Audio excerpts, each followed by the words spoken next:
අයිබෝවන් වර්තමානයේ ගොඩක් දෙනෙක් තමන්ගේ කාමරයේ සාලේ එහෙමත් නැත්නම් මුළුතැන්ගේ පවා අලංකාර කරන්න විවිධ වර්ගයේ විසිතුරු පැලෑටි වර්ග පාවිච්චි කරනවා. හැබැයි අපි හුදෙක් ලස්සන ගැන විතරක් හිතලා නිවස තුළට ගන්නා සමහරක් පැලෑටි වර්ග නිහඬ මාරියෝ වගේ වෙන්න පුළුවන් කියලා ඔබ දන්නවාද? සමහර ශාකවල තියෙන විස රසායනිකයන් නිසා ඔබේ පවුලේ සමාජිකයන්ට කුඩා දරුවන්ට වගේම නිවසේ ඉන්න සුරතල් සතුන්ටත් බරපතල අනතුරු වෙන්න පුළුවන්. අද අපි මේ වීඩියෝවෙන් බලමු නිවසක් තුළ නොතිබිය යුතු ශාක මොනවාද සහ ඒ වගේන් වෙන හානිය මොන වගේද කියලා.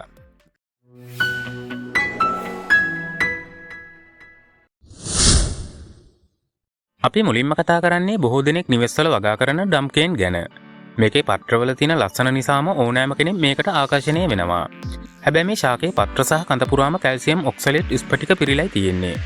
යම් විදියකින් කුඩා දරුවෙක් මේ කොළයක් කැපුවොත් හෝ මෙහි උස මුඛයේ තැවරුනොත් මුඛය සහ උගුර දැඩි ලෙස ඉදිමීමට ලක් වෙනවා. ඒ ඉදිමීම කොච්චර දරුණු වෙන්න පුළුවන්ද කිව්වොත් කතා කිරීමට පවා නොහැකි වී හුස්ම ගැනීමේ අපහසු පවා ඇති වෙන්න පුළුවන්. මේට අමතරව එහි උස ඇස්වල තැවරුනොත් తాවකාලික අන්ධභාවය පවා ඇති වෙන්න පුළුවන්. ඊළඟ ශාකය තමයි කැලේඩියම්. අලියෙකුගේ කන් වගේ හැඩයක් ගන්නා නිසා සමහරු එලිපන් ඉයර්ස් කියලා කියනවා. මේවා පත්‍රවල තියෙන විචිත්‍රවත් වර්ණය නිසා මේවා ඉතාමත් ජනප්‍රියයි. නමුත් ඩම්කේන් වගේම මේවායි විස සහිත ස්පටික අඩංගුයි. මේවා ශරීරගත වුණොත් අධික ලෙස කෙලවැගිරීම, මුඛය දැවිල්ල, ගිලීමේ අපහසුව සහ වමනය ඇති වෙනවා. විශේෂයෙන්ම බඩගා යන වයසේ කුඩා දරුවන් ඉන්නා නිවසක මේ වගේ පැලයක් සාලේ මැද තැබීම ඉතාමත් අවදානම් සහගතයි. අපි හැමෝම ආදරය කරන ලිලි නිවස තුළ වාතය පිරිසිදු කරන්න උදව් වෙනවා කියලා ප්‍රසිද්ධ වුණත් මේවායි යම් මට්ටමක විස සහිත බවක් අඩංගු වෙනවා. බලලෙකු මේ මලක පරාග ස්වල්පයක් ලෙව කෑවොත් හෝ මල් බඳුනේ වතුර ටිකක් බිව්වත් පැය කිහිපයක් ඇතුළත ඔවුන්ගේ වකුගඩු අකර්ණම් වෙවි මරණය පවා සිදුවිය හැකියි. ඔබ බලලුන්ට ආදරය කරන කෙනෙක් නම් මේ මල් වර්ග ගෙන ඒම දෙපාරක් හිතන්න වෙනවා. ඔබ විශ්වාස කරනවද ලංකාවේ වැඩිපුරම නිවෙස් තුළ දකින්න ලැබෙන මනි ප්ලාන්ට් පවා අවදානම් ලයිස්තුවේ ඉන්නවා කියලා? මෙම ශාකය නඩත්තු කිරීම ඉතාමත් පහසු නිසා හැමෝම මේකට කැමතියි. නමුත් මේ සුරතල් සතුන්ට මෙන්ම කුඩා දරුවන්ට මෘදු විස සහිතයි. මේ ආහාරයට ගත්තොත් මුඛයේ අසාත්මිකතා සහ බඩේ අමාරු පවා ඇති වෙන්න පුළුවන්. ඒ නිසා මේ වැල් වර්ගයේ දරුවන්ට ඇල්ලීමට නොහැකි උසකින් එල්ලෙන පරිදි සැකසීම තමයි වඩාත්ම ආරක්ෂිත වෙන්නේ. නිවාස ඇතුළත බොන්සායි ශාකයක් විදියට හදන සේගෝ ෆාම් ශාකය ගැන ඔබ අහලා තියෙනවද? මේ ශාකය ඉතාමත් පැරණි ඉතිහාසයක් තියෙන ලස්සන ශාකයක්. ඒත් මෙහි සෑම කොටසකම සයිකසින් නම් භයානක විස අඩංගුයි.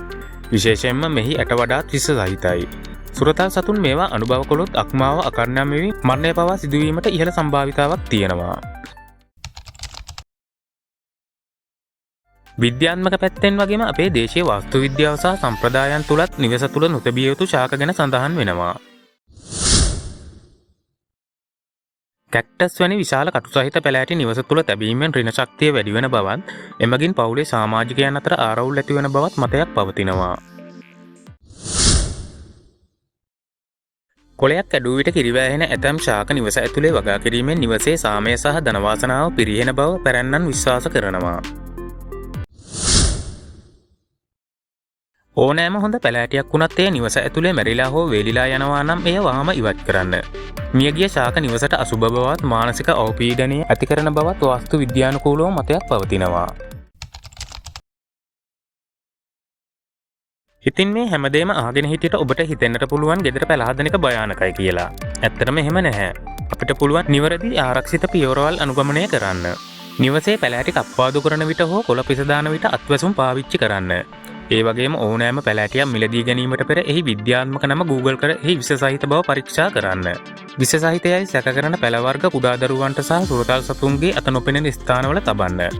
යම් විදියකින් දරුවෙක් හෝ සතෙක් මෙවැනි ශාකයක් ආහාරයට ගත්තොත් ප්‍රථමාධාර ලෙස වහාම මුඛය සෝදා වෛද්‍යවරයෙක් වෙත යොමු කරන්න. ඉතින් මිත්‍රවරුනි, ඔබගේ නිවස ලස්සන තැනක් කරගන්නවා වගේම ඔබේ ආදරණීයන්ගේ ආරක්ෂාව ගැන සැලකිලිමත් වෙන්න. මේ වීඩියෝන් ඔබ යම් දෙයක් ඉගෙන ගත්තා නම් පහතින් කමෙන්ට් කරන්න. ඒ වගේම තවත් කෙනෙක්ට මේ තොරතුරු දැනගන්න ෂෙයා කරන්න. දිනපතා මෙවැනි වටිනා තොරතුරු දැනගැනීමට channel එක subscribe කරලා bell button එකත් ඕල් කරලා තියාගන්න. නැවත වීඩියෝකින් හමු වන තුරු ඔබට සුබ දවසක්.